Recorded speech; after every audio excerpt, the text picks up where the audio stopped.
What's up, y'all, and welcome back to the channel. If you hadn't already, please do us a favor, hit that subscribe button, be sure and like this video and click on the notifications icon. All right, buzzbait fishing 101. Now, I'm titling it that today, not because I know everything, because I barely know anything, but let me tell you a little bit about myself. For those of y'all who don't know me, my name is Craig James. My family runs the business, Georgia Boy Lures. We make buzz baits, topwater bugs for panfish, host of other stuff. And today's video is not here to promote those products, rather just to talk buzzbait fishing in general. Whatever kind of buzzbait fishing you like to do, I think these tips that I've got for you jotted down over here may help you, may not. If you've got some tips for me, hit me up in the comments. Just don't be nasty about it. I don't really have much room for that on this channel. So, but constructive criticism would be great. So I'll just dive right off into it here. Number one, bigger isn't always better. You know, when I first started making buzz baits, to be honest, I really didn't have a lot of confidence in buzz baits in general. So, you know, we started out with the 3/8, which is pretty standard. I think a lot of people on your big reservoirs and lakes are throwing halves, you know, and that's kind of where the business side of things started. But I quickly learned that a bigger buzz bait isn't always better. You know, down here in South Georgia, where I'm predominantly river fishing, a lot of times a smaller buzz bait seems to perform better. So for that reason, I throw a 1/4 ounce a lot, or even an 1/8. So you got to base what you're throwing on what you're trying to catch and all of that. And then also too, you know, one of the things I hear a lot of guys say, oh, I'm throwing a 1/2 ounce because I can throw that thing a mile. Not necessarily. If you've got a smaller blade on a 3/8 or a 1/4, a lot of times with the right rod and reel setup, you can throw it just as far or further. And when the bait hits the water, you're not going to get that huge disturbance you do. You know, it's like throwing a concrete brick 50 yards across Lake Seminole. So that's tip number one. Bigger isn't always better for me. You can tell me what you think about that. All right, tip number two, quiet, please. No, we're not in a library, but let me explain that. You know, all the time, and I'm not saying y'all guys are wrong. A lot of my very best friends, you know, they like clackers, they like loud buzz baits. They even tell me, Craig, you know, that Georgia Boy buzz bait, I like the sound of it. And I think sound may be overrated when it comes to buzzbait fishing. You know, if you think about it, next time you watch a big old bullfrog or a piece of bait swimming across the top of the water, you probably ain't gonna hear it rattling. You ain't gonna hear it buzzing. It's probably gonna be more of just a disturbance with some splashing. And for that reason, that's why I like my buzzbaits, let me move this one right here, to be a little quieter. See that? That's a quieter, and this one's broke in pretty good. So these come out of the package a lot quieter than that. But quieter seems to me, it's less chance that a big fish, especially an old fish, can say, hey, something's not right with that. So, you know, a quieter buzzbait may be advantage. Nothing against clackers, nothing against tuning your buzzbait to make it loud. I know that works, but I think it's just the age-old notion that louder is better, just like bigger is better. And for me, that's not always the case. So that'll be tip number two.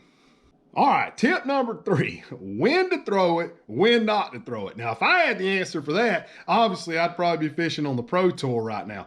But, you know, with us making buzz baits and selling buzz baits, I have threw buzz baits literally thousands of hours under all kinds of conditions, rain, 40-degree water, dang near 90-degree water. I mean, you name it, I've threw a buzz bait, middle of the day, middle of the night, whatever. But the bottom line is there's a time to throw one and a time not to throw one. And you probably say, well, when is it? Well, the best way that I found, when you get fishing, I'm always 99.9% of the time, I'm gonna throw a buzz bait the first 20 minutes. I'll even set a timer on my phone to keep myself honest. Now, after that 20 minutes is up, that's when I'm gonna be, you know, evaluating what's going on. Have I had any fish wake on it? Have I had any fish that actually tried to eat it? Did I catch a fish? Every time I catch a fish, I'm gonna restart that 20-minute timer. Cause hey, I don't know about y'all, if I'm catching a quality bass every 20 minutes of a fishing trip, hey, I'll take that all day, tomorrow, next week, whenever. So you got to know when to put it down and when to pick it up. And just because you put it down, you know, let's say I get on a decent bite, 7 o'clock in the morning until about 9 and it dies. That doesn't mean it's over for the day. You know, there was a trip a few weeks ago where I turned to a wacky worm and that kind of slowed down. And to be honest, I just gave up. I was like, well, let me just throw a buzzbait till I was floating to another boat ramp.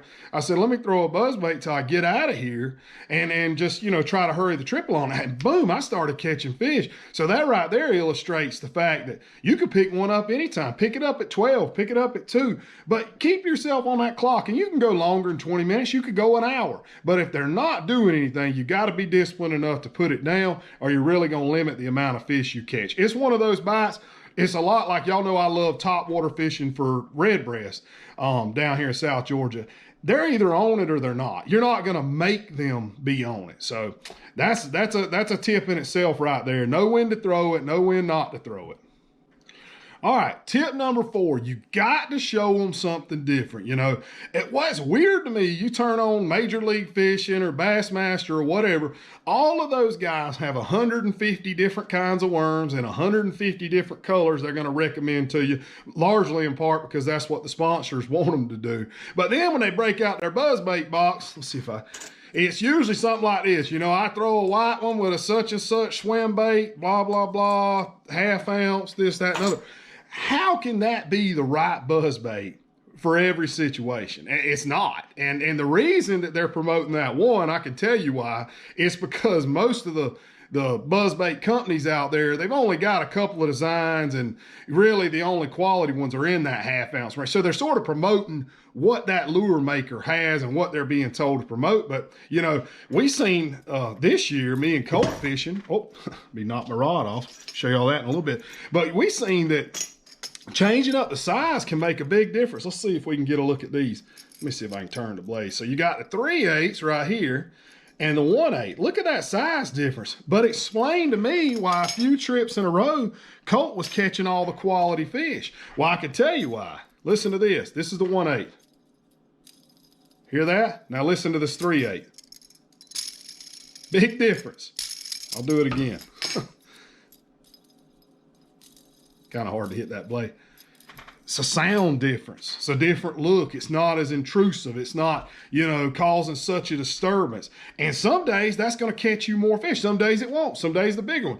But the point is, and that's the 3/8, the 1/8, and then the 1/4. Now, and this is kind of an in-between. Now, I don't care what brand you throw. I'm going to tell y'all something. Those little dollar buzz baits at Walmart catch fish just fine. I don't know how many 5-pound fish that before I started making buzz baits, I've caught on the dollar. Now, they don't last as long, but they will catch fish. Strike King works well.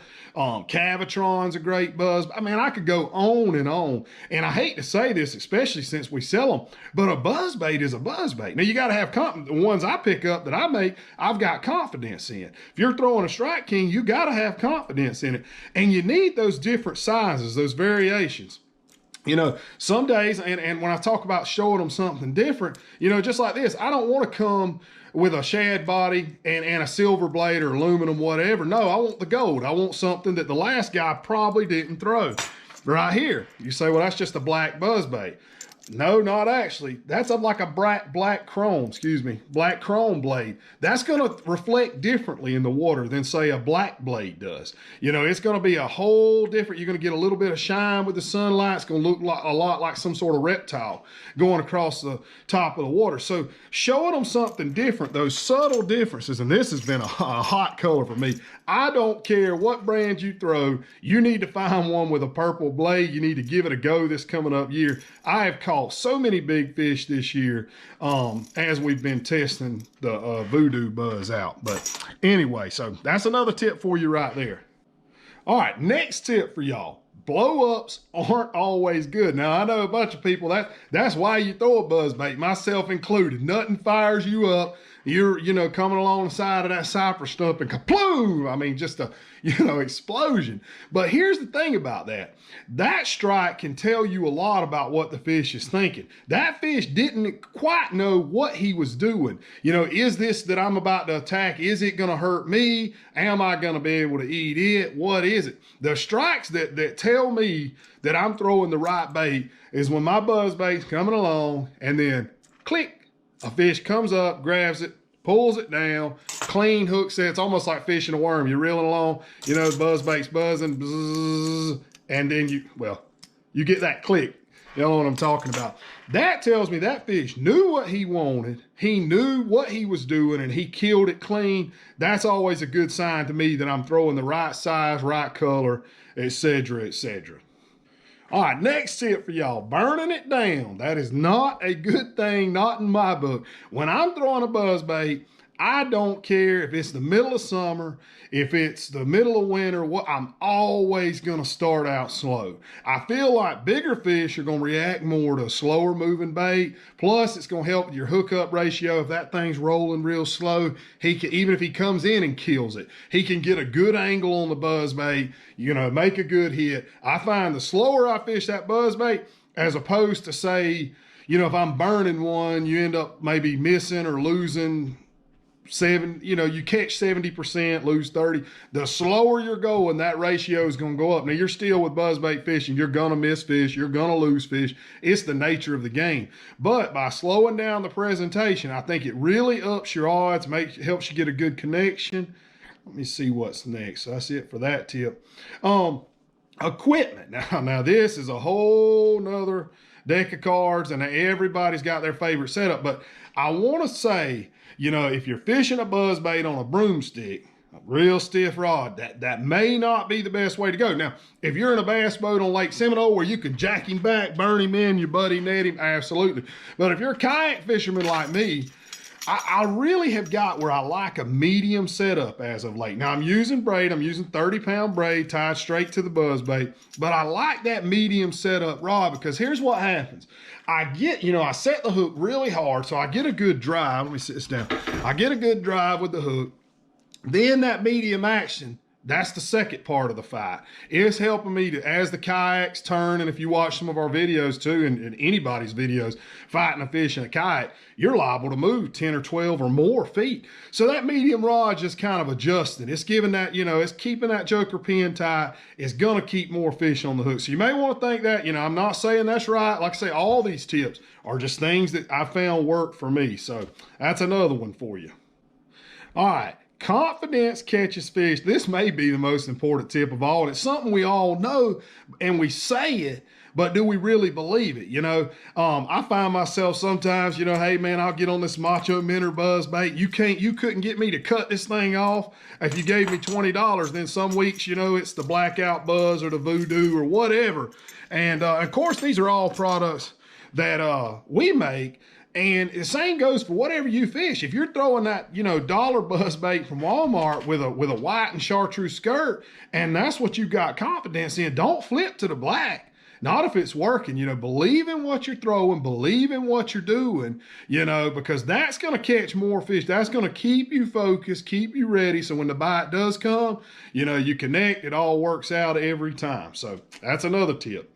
All right, the final tip I've got for y'all, and this one really, kind of sums it up, is use the buzzbait that works best for what you're doing. Not what my buddy Clint Brown on Lake Seminole, pro angler, Matt Beatty, they're needing to catch 25, 30 pounds of fish to win a tournament. Well, if I'm in the Satilla River trying to throw the huge buzzbait that they're throwing, when the average bass in the Satilla River only weighs a pound, odds are it's not going to work out as good as if I went down to a smaller, quarter ounce or even an 1/8 ounce to get some bites. This one catches panfish good too. So it's all about throwing what works best for the area you're at. Are you a river fisherman? Are you fishing small creeks? Are you looking just to catch one big fish? Do you want to catch a lot of fish? Those are all questions you got to ask yourself. And don't be afraid to try different brands. Don't be afraid to try different sizes. If you walk through your local tackle store or academy or online or Walmart, heck, anywhere, don't be afraid to grab a different buzzbait, throw it. But if you don't like it, don't keep it tied on. These buzzbaits that we make, they're not for everybody.